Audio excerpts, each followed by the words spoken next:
the message to take away here is that when parenting time is limited, or it's not how you'd like it to be, or there's inconsistency, your consistency becomes even more powerful.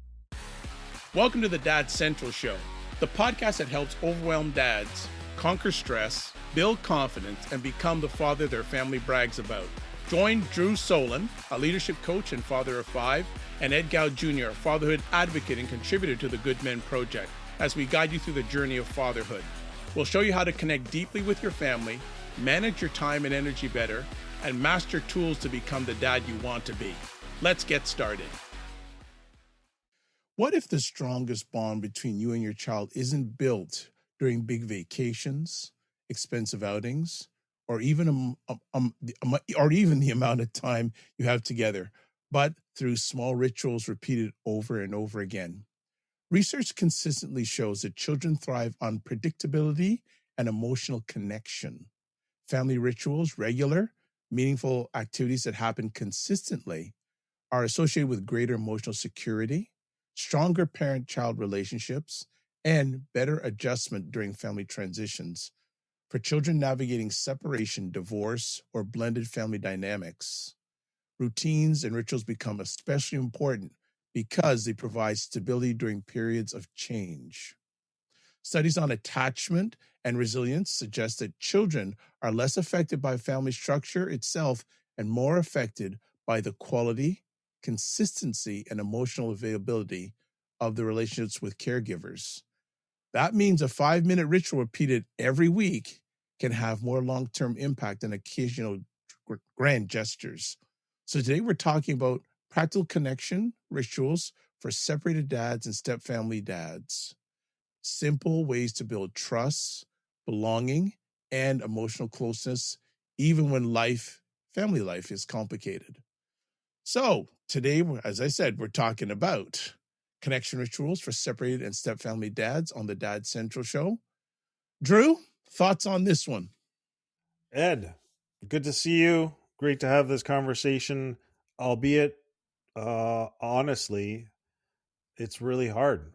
I was actually getting emotional as you were doing the opening, because I was remembering some of the very, very difficult times through a high conflict separation, and the pain that I saw in my kids. And not only the pain I saw in my kids, but the pain I experienced. So I'm just going to be real. I My goal is that anyone who's listening is going to be able to take some value.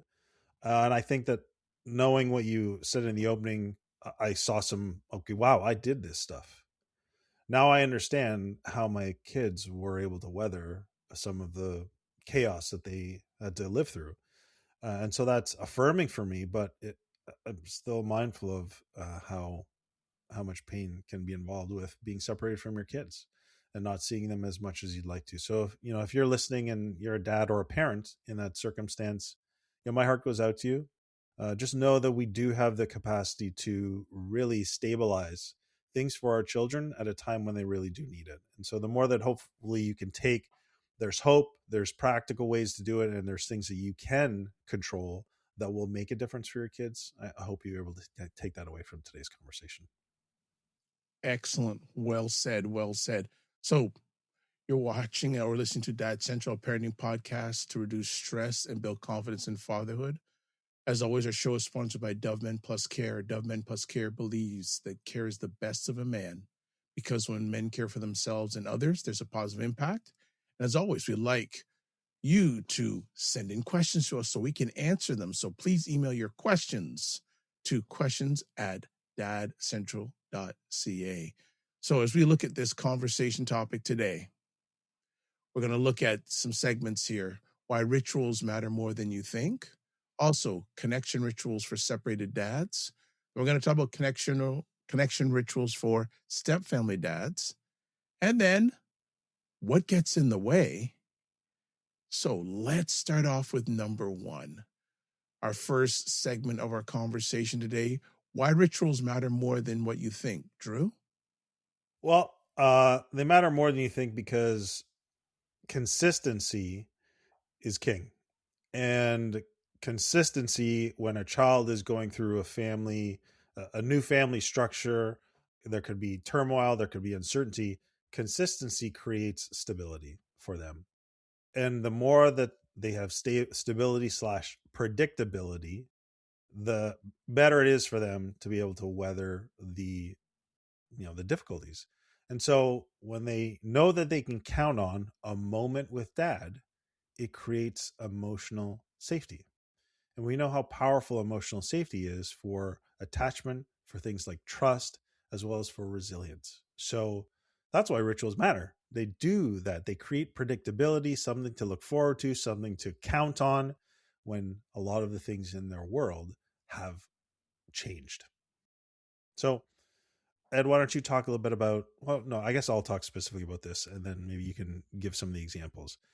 You when I was going through my separation and there were transitions, those often created the most intense feelings in the children. You saw the most volatility, I would say, because they ultimately feel very uncertain. Kids are wondering things like this that you wouldn't think of in just the basics of a transition, but it's the deeper things that they can't articulate that are truly happening, and they're wondering things like, do I still matter? Where do I ultimately belong? Or will things keep changing? I always wonder, even now with my kids, they're half with us, half with their mom. you know what's it like for them to sleep in two different beds every single week, and what does that cause them to question? Is there a sense of feeling like, I'm a guy who likes his bed and I like to know that I'm in my bed and it's good, but imagine if it's constantly changing. What is that? And these are for children who don't have the emotional maturity, right? So these rituals help answer these questions without needing a speech, without needing to go deep into the emotions. They just provide something that can transcend the circumstance. So why don't you give some examples, Ed? Sure. Saturday morning pancake breakfast or any sort of, especially on the weekends, having breakfast or lunch or even dinner together. One of the things I grew up with when I was a young guy was a Sunday evening family dinner. We got together around the table. That was a ritual, a Sunday ritual. So a Friday night phone call, secret handshake at exchanges, bedtime texts when apart, monthly dad child outings. Those are some examples, and I'm sure there's many, many more, but just some suggestions in regards to, those things that really matter. So children remember patterns more than promises. I think it's a very powerful statement. Children remember patterns more than promises. So, Drew, let's talk about connection rituals for separated dads. Yeah, we can definitely talk about that. I'll share some personal examples. Hopefully, they offer value for anyone. The message to take away here is that when parenting time is limited, or it's not how you'd like it to be, or there's inconsistency, your consistency becomes even more powerful. So I hear a couple ideas, three of them, which you can do, and I'll share personal examples. So one is a transition ritual, and they're typically difficult, they're challenging, and so you can create a predictable routine when children are coming to your house or coming to be with you, and when they're leaving and transitioning back. And that's was something that I chose to do. I'll give you a couple different examples and I'll share what I did. So an example could be, that they've got a favorite snack and it's just always there ready and available for them. So when they get back, hey, here's your snack, it's right there waiting for you. You could have some form of a special greeting, right? Whatever that is. So maybe you guys have a secret handshake, maybe you have something that you just do as like you say to each other. Whatever it is, that could be part of that. You could have a simple short check-in conversation depending on the age. There's no limit to what it could be. The point is that it helps the children emotionally transition between homes. Now, for me, I chose, because faith is important to me, I chose to bless my kids when they would leave my presence. And I didn't do it just when they were transitioning back to their mother. I did it anytime they were leaving my presence when they were with me. So if they're heading to school primarily, and then when they're heading back to their mom's house. And so that was a simple short statement that or a short prayer over them that I sent them out into the world or into where they were going with a blessing. That was me.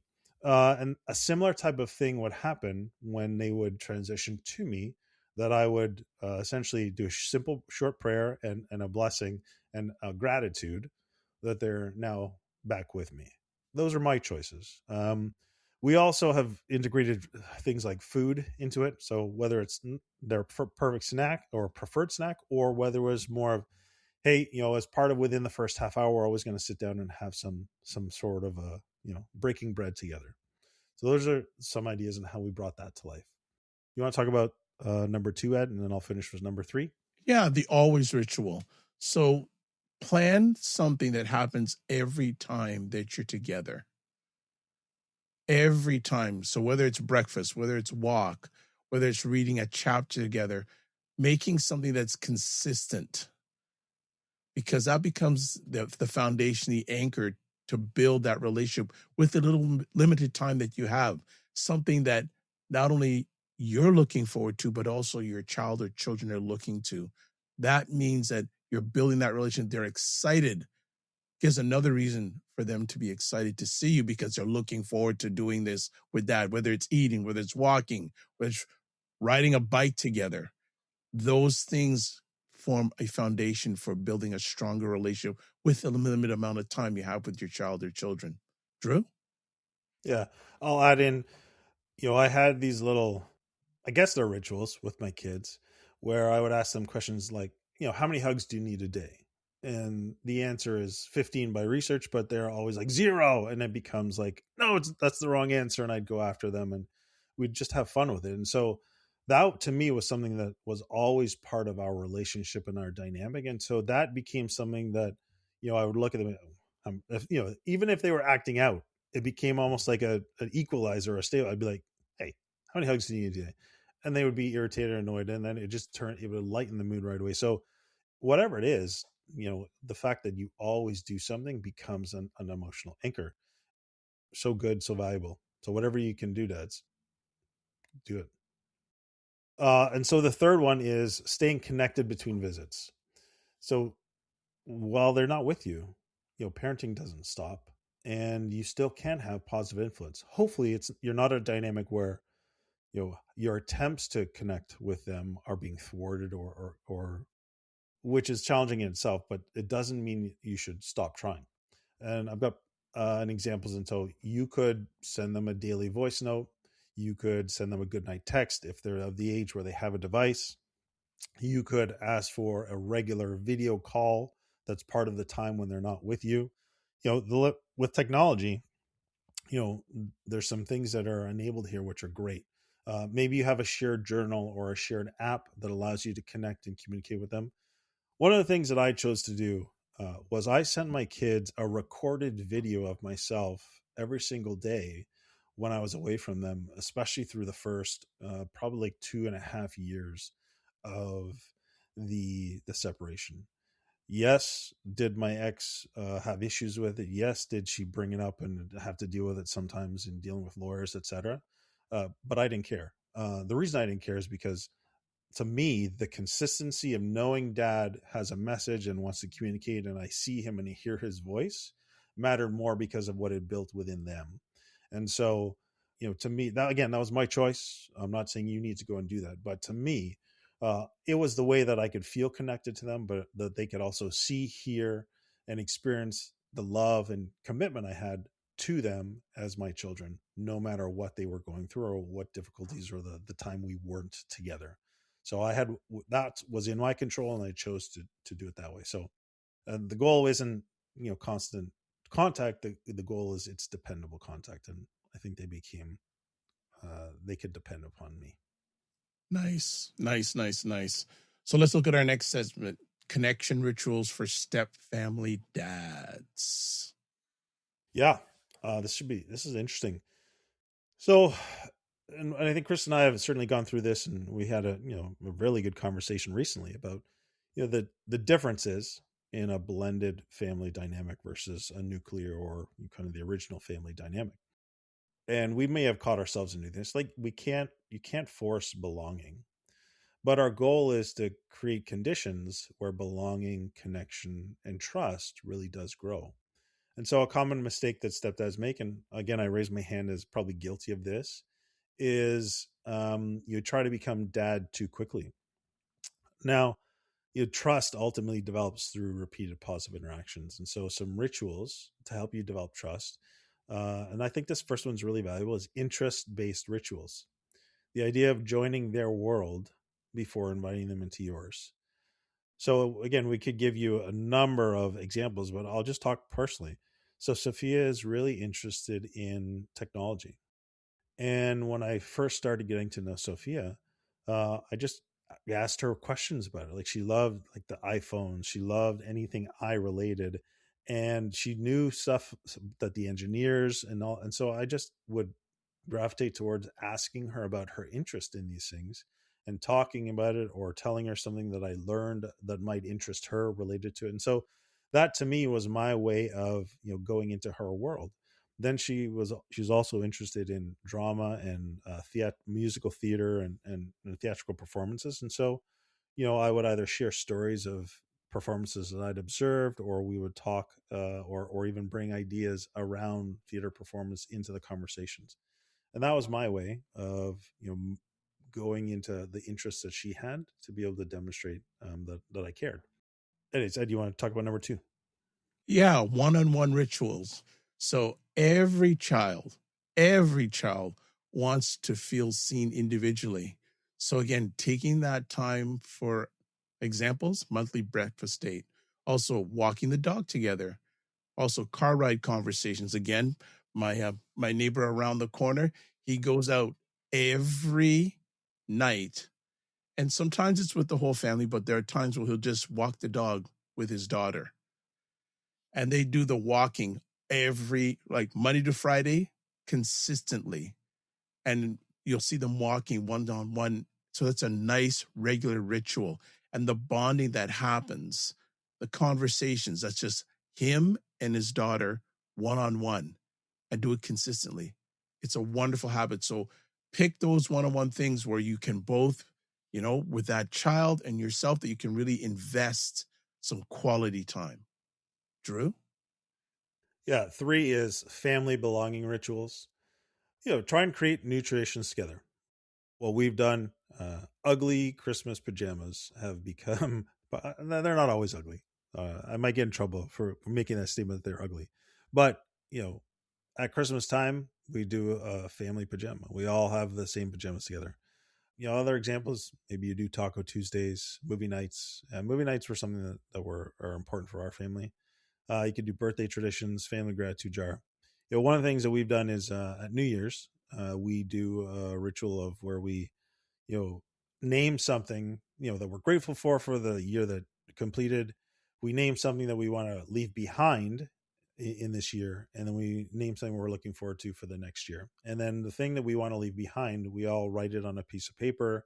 We put it in a can or a jar, and then we burn it and we release it. That's something that we do.